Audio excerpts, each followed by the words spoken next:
Hi, welcome to DW News. I'm Pablo Foley Elias. Well, almost a week into the US-Israel war against Iran, the fighting shows no sign of easing.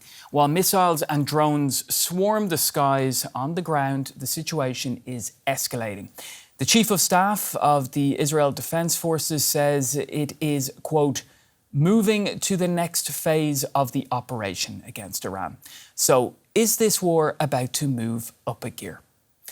Benham Taleblu can help us understand what's at stake. He's a senior fellow and senior Iran program director at the Foundation for Defense of Democracies in Washington, D.C. We'll be coming to Benham Taleblu in just a short moment. But before we get into some analysis, let's bring you up to speed on the latest. So what is happening in Lebanon and on the border there? Israeli troops are pushing further into towns on the border. In the air, its planes are hitting Hezbollah sites. That's an Iran-backed militant group. Israel says it wants to create a buffer zone in southern Lebanon. Now, in the capital, Beirut, there were Israeli strikes on the southern suburbs late on Thursday. That's according to Lebanese state media. They follow an Israeli evacuation warning. Lebanese authorities have said over 100 people have been killed in Israeli strikes this week. Now, so earlier, the Israeli military issued a mass evacuation warning for Beirut's southern suburbs, affecting hundreds of thousands of people. Take a look at these images. The streets of Beirut jammed as thousands of people tried to get out of the city. Long lines of cars with mounting panic as people were not even sure that leaving will guarantee their safety. All right, let's bring in Benham Taleblu. Great to have you on the show. Thanks for joining us. First and foremost, are we seeing the start of a major Israeli ground offensive then in Lebanon? Well, it's a pleasure to be with you. It's a good question because even though Lebanese Hezbollah has sort of entered the conflict in a graduated or incremental fashion, the Israeli military response has been significantly stronger, firmer, and even more widespread in terms of the number of targets that has been hit compared to the rockets that were fired by Hezbollah and intercepted by the IDF just days ago. Previously, Lebanese Hezbollah had said that they would stay out of any larger conflict involving Iran and Israel or Iran and America unless the supreme leader was killed. It seems like that red line was crossed, but Hezbollah's incrementalism may actually be something of an on-ramp for a potentially wider Israeli military offensive. The question really is the political timelines for both the prime minister, as well as, of course, the amount of political space they may want to give the government in Beirut, which has quite recently been more interested in taking on Hezbollah than sheltering it. Now, tell us this. It's believed to be the first time that Israel has ordered large parts of the Lebanese capital to flee. What can we read, or should we read into that, or how can we read into that? Well, certainly the order or the directive, shall we say, might be foreshadowing a larger air campaign. You know, you mentioned about a ground invasion to the south. Something potentially south of Litani. Is that designed to be a buffer zone to launch future operations or to really dislodge Hezbollah cells and find storage depots and facilities of rockets, mortars, drones, and perhaps most importantly, precision-guided munitions that Lebanese Hezbollah is still believed to hold on to since the last ceasefire.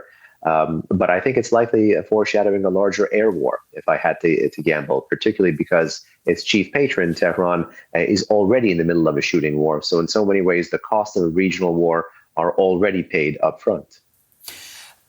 I mean, from what you're saying, what does that mean for the population then? It's actually a rough spot to be right now for an Iran, a very tough spot to be a civilian population caught in any of these cycles of violence, be it in Tehran or Beirut, for example. While certainly the populations in those countries welcome assistance to dislodge their terrorist overlords or those who cohabitate and support these terrorist organizations amongst them, fundamentally when it comes to the Lebanese people, the question is where will they go? Traditionally, they go back to some of their villages or in the mountains. There's a bit of an urban sprawl around Beirut, as you know. But ultimately, This is not no easy solutions here, particularly for a government as weak as Beirut and that is keen to slowly kind of get back on its feet, especially when it comes to providing services to these hundreds of thousands, if not millions, that might be fleeing. Yeah, it's a pretty desperate situation for the people there. I want to go back to you were mentioning before southern Lebanon. Israel says it wants to create a buffer zone there. Is this actually feasible? If militarily speaking, rather than politically, militarily, it's more feasible than you can say ever before, given the successive military defeats and the gutting of many of Hezbollah's commanders, anywhere from air defense, the drone command, to even some of those who were in charge of their rocketry teams. So certainly from a military perspective, if there's an advantageous position that the IDF can claim out here, particularly again when the patron of Hezbollah is weak and the Israelis might be able to go one at a time and try to finish off some of Iran's proxies in the region that might not be benefiting from that larger missile or rocket cover, because much of that cover is being directed against Israel or the region as we speak. You were saying they're finishing off Iran's proxies in the region. All right, let's talk about Hezbollah. Now, this war seems to present Israel with an opportunity to eliminate Hezbollah once and for all. But is that really possible? And is this what this is all really about then in Lebanon? Well, I would assume it's about turning off the threat from the north. And again, that's a pretty significant threat. If Hezbollah was not deterred from the cycle of violence and the defeats that were imposed on it back in 2024, for example, then the question is whatever could deter such an organization. Perhaps that might motivate the Israelis to go bigger, go big or go home. But again, a lot rests on the strategy and the political theory of victory to implement that strategy. I don't think there's much of an appetite to extend a ground war right now within Israeli society, particularly as they're taking missile fire from Iran, and particularly as they finally got hostages and the bodies of deceased hostages back from Gaza earlier this year and built on the ceasefire from late last year. So again, we have to marry and test those military incentives with the political opportunity and political risk that are facing Israeli national security decision makers today. There's the Hezbollah rocket fire threat, there's the military opportunity, but also there's the political cost. And so the question for Israel will be, what is the theory of victory politically here against Hezbollah? All right, we're going to come back to you in a moment because I want us to listen to a statement that we heard earlier because there have been some pretty alarming statements coming from many sides here throughout the day. Let's have a listen to what Israel's Finance Minister Bezalel Smotrich had to say. We're on our northern border after the IDF told all residents of Dalia to evacuate. You wanted to bring hell on us, you brought hell on yourselves. Dalia will look like Khan Yunis. Our citizens will live in peace and security. All right, I just want to give some context to our viewers first here. Bezalel Smotrich is one of the most hawkish members of Israel's government, which is considered one of the country's most far-right to date. Smotrich is referring to Dahiya, which is the area of Beirut that's under this Israeli evacuation order. And Khan Yunis is the city in Gaza that was devastated by Israeli bombardment in the war that followed the October 7th terror attacks. And we can't forget either that over 70,000 people died in that war. Now, back to you, Benham.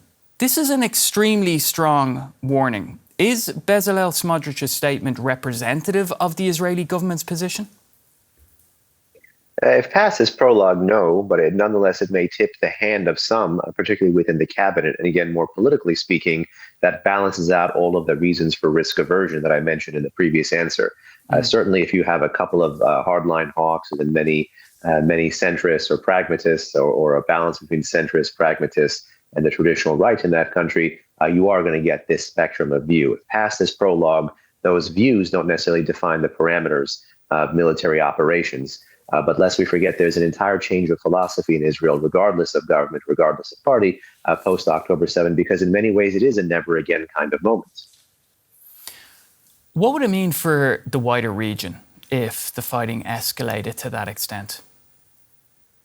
Well, I do have some bad news. The fighting has escalated. Lebanese Hezbollah again chose to break the ceasefire, chose to defend its patron when it knows it doesn't have the military wherewithal to do that.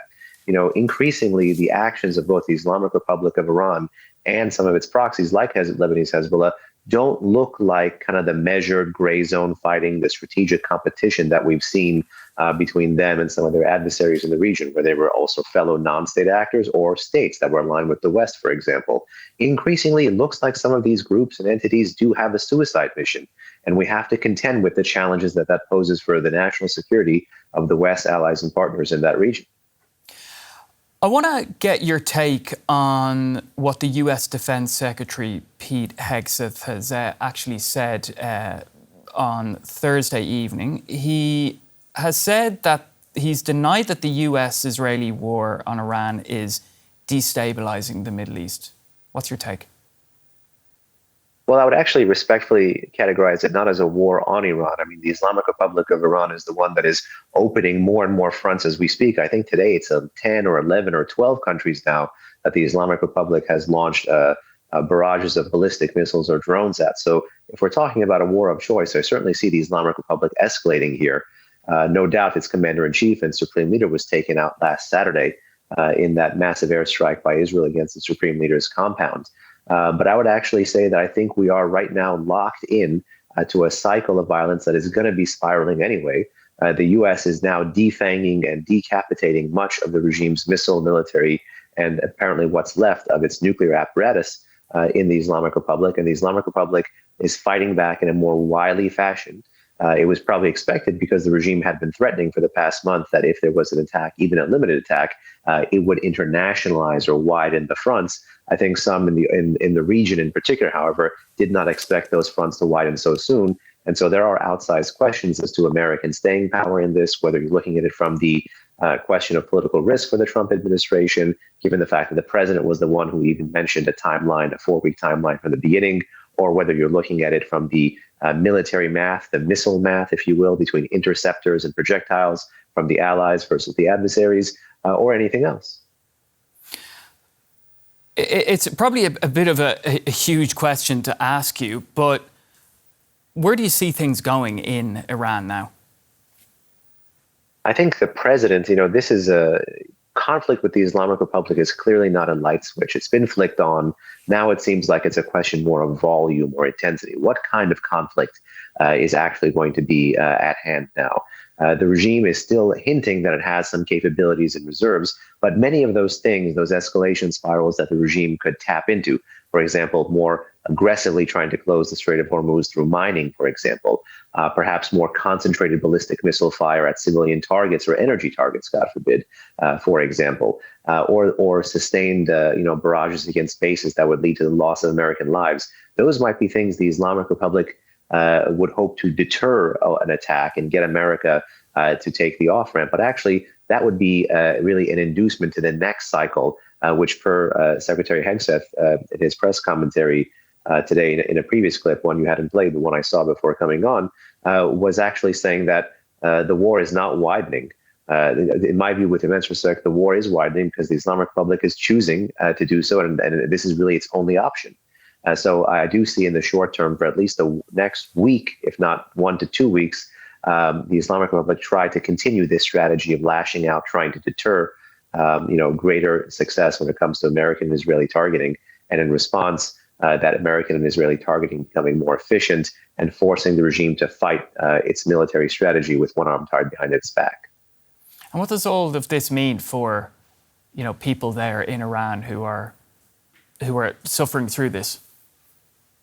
I'm glad you mentioned the Iranian people, because not only does Washington and Jerusalem have to be very careful when it comes to civilian casualties in this instance, we can't forget that the forcing function, operating politically in the backdrop before the shooting started was not the nuclear negotiations. Yes, there was a rising missile threat, but not even that. It was the fact that the month of January, as you and I had previously discussed a month and a half ago, was home to the widest nationwide anti-regime protests in the history of the Islamic Republic. And that geographic and demographic spread was the most violently repressed of anti-regime protests by the state against the street in the past 47 years of the Islamic Republic. And throughout that month, President Donald Trump was promising helping on the way to the Iranian people.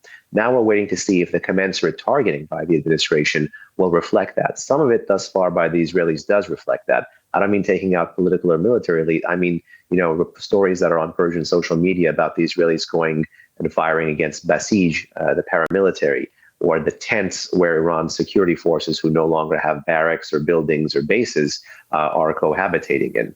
So that's the kind of things that I think the Iranian people are looking for, because it may be odd, but a lot of Iranians were still having their eyes trained on the skies, hoping that President Trump would enter and bear the cost, but bear the cost to finish the job, not bear the cost to defang and step back and commence a series of limited wars. But would this not lead to then a wider war within Iran, or a sort of a conflict within the country then? It depends what Washington does. If the rumors and the early reporting of support for a potential ethnic insurgency in that country is true, then I think the population would not be so keen to turn out and would not be so keen to have the cycle of violence continue, and they might try to sit it out because they'd be concerned about the plight of their own country. There is such a reservoir of anti-regime animosity in the Islamic Republic that you don't need to look to the fringes to be able to channel it.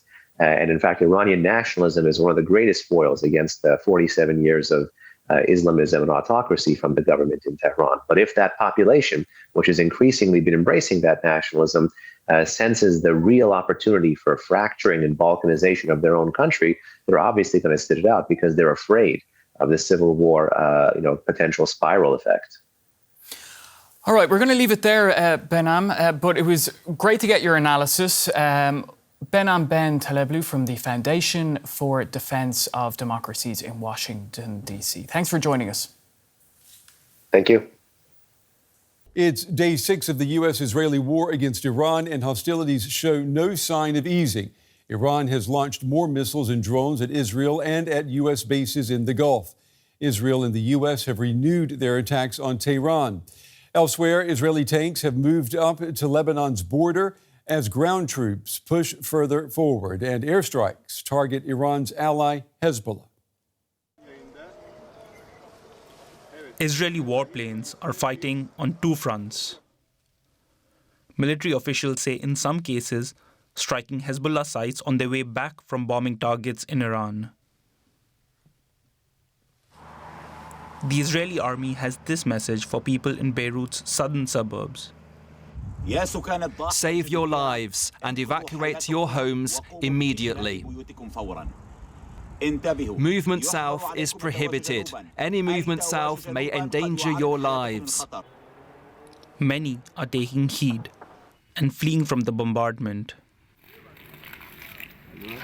Israel wants to create a buffer zone in southern Lebanon as its ground troops push further forward. The UN's peacekeeping mission has called it a violation of Lebanon's territory and sovereignty. The Israeli offensive follows Hezbollah's attacks in northern Israel. The group's new leader says it will not surrender, no matter what sacrifices are required. We are fighting in Lebanon to defend our people, the future of our children, and our homeland against the direct targeting of us and our country. This fighting is not connected to any other battle. What we want is a cessation of Israeli-U.S. aggression and Israel's withdrawal. The Iran war has shattered the fragile ceasefire agreed between Israel and Hezbollah 2 years ago. I spoke with Kerstine Ronn. She's an assistant professor of political science at Aarhus University.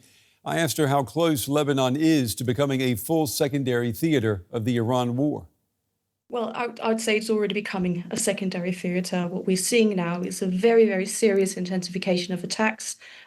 Israel has, as you say, warned of a ground invasion, issued evacuation orders for large parts of southern Lebanon. So we are looking into a potentially long and very, very serious conflict in Lebanon. We are seeing Israeli strikes in Beirut and southern Lebanon targeting Hezbollah positions. What signals are these strikes sending? Well, I think it's important to stress here that we don't know what Israel's ultimate goals in Lebanon are and how much they're willing to sacrifice, how long they're willing to go to pursue these goals. So what they might signal is that they want to eliminate Hezbollah. What that takes will essentially be a very, very long operation, an operation which will undoubtedly make a lot of Lebanese civilians suffer. But again, we do not know what Israel's long-term goals are in Lebanon. Are you surprised, Professor, that we're seeing Israel attacking Hezbollah at this level? I mean, it wasn't that long ago when we assumed, we were told that Israel had basically taken Hezbollah out of commission. Well, in a way, I was hoping not to see this level of conflict in Lebanon after the Israeli and American attacks on Iran. I was hoping to see Lebanon being spared this time around. But Hezbollah did launch attacks, and that's what led Israel to conduct attacks in return. What we're seeing now is, of course, a scale of attacks from the Israeli side, which is far, far larger than those attacks coming from inside Lebanon, from Hezbollah. I was hoping perhaps that the Israelis would give the Lebanese army a bit longer to complete the disarmament of Hezbollah. That's what they signed on to in the ceasefire agreement that was negotiated and agreed on in November 2024. But again, I haven't been surprised to see Israel sort of taking matters into their own hands, despite having agreed that the Lebanese army should do the job of disarming Hezbollah. You say that we don't know what the end game is for Israel. What about Iran? I mean, how does Hezbollah's involvement, how does it change the strategic calculus for Iran? Well, Lebanon used to be a main piece in Iran's strategy of deterrence in the region because Hezbollah was as strong as it was and so closely located to Israel. Because Hezbollah has been weakened, Lebanon isn't strategically as important or as crucial for Iran as it once was. However, what we need to understand is also that Hezbollah is, of course, an Iran allied militia. It's supported by Iran, but it's also a Lebanese actor. It's also an organization that wants to survive. And that's perhaps also what we're seeing now, a Hezbollah that's trying to survive by launching these attacks and by trying to convince its supporters that it's still there. And at the same time, we know that the political powers that be inside Lebanon are moving now to take Hezbollah out of the equation as much as possible. How much success do you foresee there? Well, it's really hard to determine the success of the Lebanese army. If we look at the period after the ceasefire agreement, there's been huge discussions, huge disagreements between the parties as to who has violated the ceasefire, how much they've violated it. Israel has accused the Lebanese army of not being efficient enough in order to disarm Hezbollah. Lebanon and Hezbollah as well have accused Israel of breaking the ceasefire by conducting disproportionate attacks. So that's a discussion that's been ongoing the whole time. Of course, the Lebanese army has, in a country that's been suffering from economic crisis for many years, been lacking resources. It hasn't been operating very much in the south of Lebanon, so it's facing a gigantic challenge. And on top of that, we need to also bear in mind that the Syrian border, or the border between Lebanon and Syria, has also been a concern for the Lebanese military after the fall of the Assad regime. So we're talking about a military that has limited capacities, and we're also talking about an area of Lebanon where there's been a lot of weapons. Weapons take a lot of time to dismantle in a safe way. So again, this is a very, very big challenge. And of course, this challenge doesn't become smaller if Israel decides to stay in the area for a prolonged period. You know, you speak to the fact that this war is not located to just one place geographically. I mean, we have seen regional escalation from Iran to the Gulf to the Mediterranean. Let me ask you, before we run out of time, how might developments in Lebanon influence international responses to this conflict? Well, I think, first of all, there's an international concern that the humanitarian crisis in Lebanon will escalate and that it might lead to tensions. So I think there'll be a humanitarian response to this situation. How it will affect the wider sort of international response to the conflict unfolding in the Middle East right now, it's really hard to say because, of course, that depends on what happens in other parts of the region. What we have seen is that the United States has been pushing the Lebanese army to seek to disarm Hezbollah as fast as possible. Now, Israel and the Israeli military seems to be the actor that has taken on, that's how it sees it, the task of disarming Hezbollah. And the question is how the US will react to that, to what extent, and how they will exert pressure on the Israelis to act according to American interests. Assistant Professor Kerstine Ronn joining us tonight with excellent analysis of the role of Lebanon in this war against Iran. Professor, we appreciate your time tonight. Thank you. Thank you.